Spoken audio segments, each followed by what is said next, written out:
মুর্শিদাবাদের হরিয়ারপাড়া বিধানসভা এলাকায় ভোট প্রচার আসলেন আজ অর্থাৎ রবিবার সকালে সিপিআইএম প্রার্থী মোহাম্মদ সেলিম। হরিয়ারপাড়া থানার চোয়া গজনীপুর সহ বিভিন্ন এলাকায় ভোট প্রচার করলেন সিপিআইএম প্রার্থী মোহাম্মদ সেলিম। তিনি বলেন, লোকসভা নির্বাচনে সাধারণ মানুষের প্রচুর সাড়া পাচ্ছে এবং সাধারণ মানুষের হয়ে ভোট প্রচারে নেমে আজ হরিয়ারপাড়া থানা এলাকায় বলে জানালেন।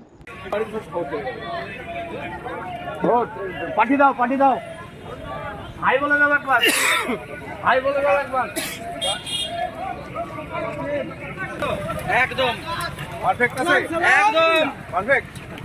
2 লাখে হবে, 2 লাখে সবাই মিলে চেষ্টা করে হয়ে যাবে।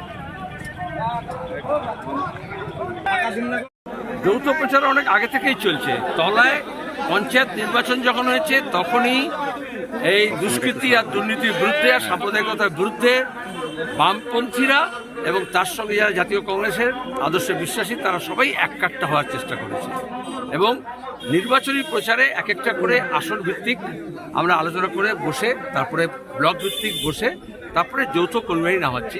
আমাদের কর্মী সভা হচ্ছে, হয়ে গেছে ইতিমধ্যে, কংগ্রেসের কর্মী সভা হচ্ছে, তারপরে যৌথ নেতৃত্ব একসঙ্গে বসে পরিকল্পনা করবে। আর যেহেতু দিন কম আর রমজান মাস, প্রচারের সময়টা কম, ঘন্টা কম, সেজন্য আমরা যতটা পাচ্ছি বিভিন্ন এলাকায় ঘুরে দিচ্ছি।